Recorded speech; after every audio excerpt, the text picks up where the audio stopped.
ఓం శ్రీమాత్రే నమః. ఈరోజు లలితా సహస్రనామంలోని అమ్మవారి నామముల యొక్క అర్థములు తెలుసుకుందాము. కళాత్మిక, కళానాథ, కావ్యాలాప వినోదిని, సచమర రమావాణి, సవ్యదక్షిణ సేవిత. కళాత్మిక, కళానాథ, కావ్యాలాప వినోదిని, సచామర రమావాణి, సవ్యదక్షిణ సేవిత. ఈ శ్లోకంలో కళాత్మిక, ఇది అమ్మవారి 4 అక్షరాల నామము. దీనిని కళాత్మికాయే నమః అని ధ్యానించాలి. 64 కళలకు ఆ తల్లి ఆత్మస్వరూపిణి. కొందరు మాట్లాడుతుంటే ఇంకా వినాలనిపిస్తుంది. కొందరు గానం చేస్తే శ్రవణానందంగా కాకుండా హృదయాన్ని స్పృశించి అలౌకిక పరమావశానందాన్ని కలుగజేస్తుంది. నృత్యంతో కొందరు మన హృదయము తద్యాత్మం చెందేటట్లు చేస్తారు. పై కళలే కాక సర్వకళల్లో తమతో పాటుగా ఎదుటివారిని ఒకానొక ధ్యాన సమాధి వంటి అలౌకిక సాగరంలో ఒలలాడించడం శక్తియే కళలంటే అమితమైన ప్రీతి కలిగిన తల్లి కళాత్మక. కళానాథ, ఇది అమ్మవారి 4 అక్షరాల నామము. దీనిని కళానాథాయే నమః అని ధ్యానించాలి. సర్వకళలు అమ్మకు ఎంతో ప్రీతి. అటువంటి సర్వకళలకు ఆ తల్లి ఆదీశ్వరిగా ఉన్నది కనుక ఆ శ్రీమాత కళానాథ.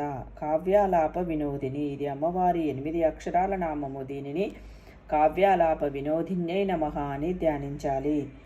కవుల కవిత్వాన్ని ఆస్వాదించే తల్లి. వాగ్దేవతలను కవులకు కవులుగా చెబుతుంటారు.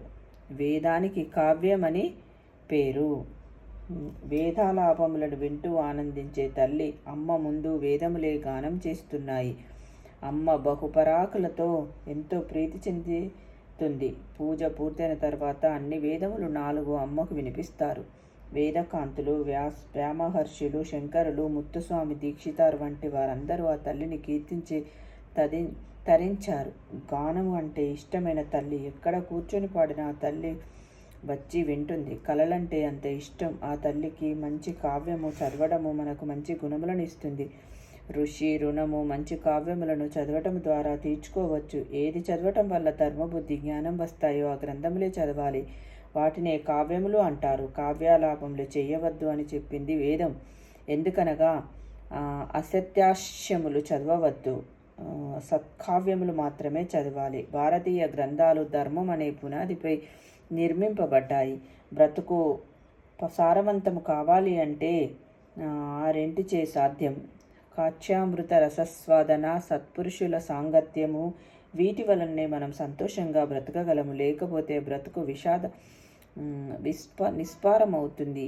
ఆ శ్రీమాతయే కావ్యాలాప వినోదిని.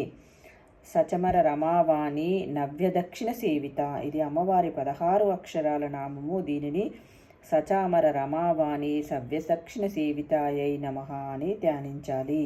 ఈ నామంలో రహస్యార్థంగా బీజాక్షరము దాగి ఉన్నది. ఆ శ్రీమాతకు కుడి ఎడమలు లక్ష్మీ సరస్వతులు నిల్చొని వింజామరలు వీస్తూ ఆ తల్లిని సేవిస్తూ ఉంటారు. ఇది ఉపాసనా సాంప్రదాయము. వారిని తక్కువ చేసినట్లు కాదు. ఎవరిని మనం ఉపాసన చేస్తున్నామో వారిని ప్రధానంగా తీసుకోవాలి. లక్ష్మి అనగా ఐశ్వర్యము, సరస్వతి అనగా జ్ఞానము. మనకు లభించిన ఈ జ్ఞాన ఐశ్వర్యములన్నీ అమ్మ కైంకర్యానికి అర్పించు అనగా అవి అమ్మ ప్రసాదముగా భావించి అనుభవించాలి.